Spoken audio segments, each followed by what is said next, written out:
m'appelle Nancy. Bonjour, je m'appelle Laura. Bonjour, je m'appelle Lara. Nous sommes 4 élèves à participer aux Olympiades nationales de biologie et nous représentons le lycée français du Caire. Nous allons vous présenter le thème de la biodiversité et l'agriculture. Pour ce faire, nous analyserons l'importance de la biodiversité sur l'agriculture. Premièrement, la biodiversité désigne l'ensemble des êtres vivants, ainsi que les écosystèmes dans lesquels ils vivent, et les interactions entre les espèces et avec leur milieu. La biodiversité est essentielle pour maintenir l'équilibre de notre planète. En ce qui concerne l'agriculture, la biodiversité joue un rôle crucial dans la préservation des écosystèmes et la durabilité des pratiques agricoles. Nous allons ainsi poser la problématique suivante. Comment le fait d'augmenter la biodiversité dans les sols permet-elle de donner une agriculture plus efficace et plus saine? Ainsi, la richesse de la biodiversité dépend de celle de l'écosystème. De même, la richesse d'un écosystème, notamment l'agriculture, dépend de la richesse de la biodiversité. En Égypte, la plupart des fermes utilisent l'agriculture intensive caractérisée par l'usage important d'engrais chimiques et de pesticides. Mais c'est un mode qui fragilise l'environnement. L'utilisation massive des engrais entraîne de la pollution des eaux et des sols.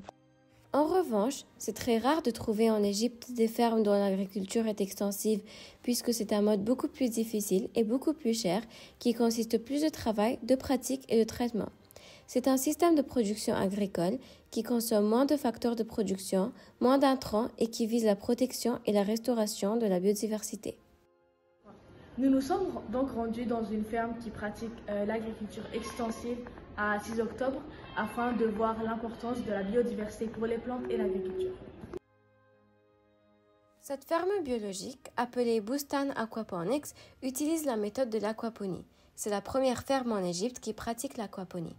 En effet, l'aquaponie est la fusion de l'aquaculture, qui est l'élevage d'animaux aquatiques, et l'hydroponie, qui est la culture des plantes dans l'eau. Cette fusion permet de faire vivre ensemble des plantes et des animaux aquatiques dans un système. Ce système est un cycle vertueux, écologique et sain pour produire des légumes et autres. L'aquaponie est une méthode de culture de poissons et de plantes dans le même système. Les poissons produisent des déchets qui sont utilisés comme source de nutriments pour les plantes. Les poissons rejettent l'azote et le phosphore sous forme de déchets organiques, urée, ammoniac, etc., ou de gaz comme le nitrogène. Ces éléments sont ensuite transformés par des bactéries ou des algues en nitrites et autres nutriments. C'est la nitrification. Les plantes se nourrissent de l'azote et le transforment en protéines qui leur permettent de croître. Le phosphore est la clé d'un bon enracinement. Il intervient sur la multiplication et la respiration cellulaire ainsi que lors de la photosynthèse. Afin de comparer cette eau riche en nutriments pour les plantes avec de l'eau normale du robinet, on a mis une plante de laitue appelée baby leaf dans l'eau de la ferme et nous avons pris avec nous la même plante et nous l'avons plantée à la maison de la même manière qu'à la ferme, mais avec de l'eau du robinet. Après un mois, on s'est rendu pour la deuxième fois à la ferme pour récupérer la plante, pour la comparer avec l'autre et voici les résultats. Nous pouvons observer que la plante qui provient de la ferme est 4 fois plus grande que la plante traitée avec de l'eau normale. Cela montre alors l'importance de l'eau riche en nutriments grâce à des animaux aquatiques à l'échelle macroscopique. Nous pouvons voir que l'échelle microscopique de la richesse des nitrates dans l'eau a un bon effet sur une échelle qui est macroscopique, puisqu'on voit ici que les plantes elles sont grandes et saines. De plus, savez-vous que cette eau est datée de 2016 afin de favoriser le recyclage de l'eau? Les nitrates sont très importants pour la nutrition des plantes. Un déficit en azote peut diminuer la fertilité du sol et la qualité des végétaux. L'eau normale n'est pas riche en nitrates, c'est pour cela que ce n'est pas efficace pour le traitement de l'agriculture. Afin de montrer la présence des nitrates dans l'eau qui provient de la ferme, on a fait une expérience qui détecte la présence d'ions nitrates essentiels pour les plantes.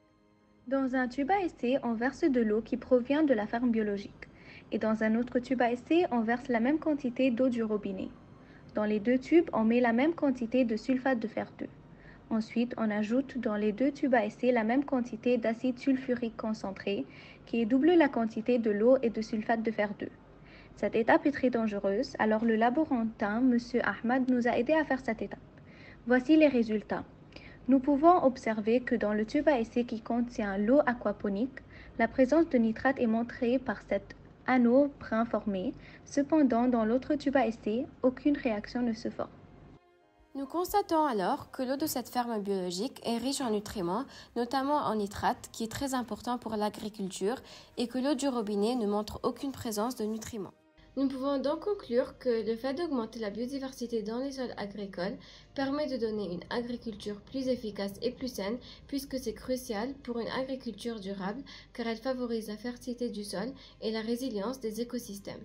Nous déduisons que l'échelle microscopique des nutriments que rejettent les êtres vivants, comme les poissons, a un effet important sur une échelle macroscopique.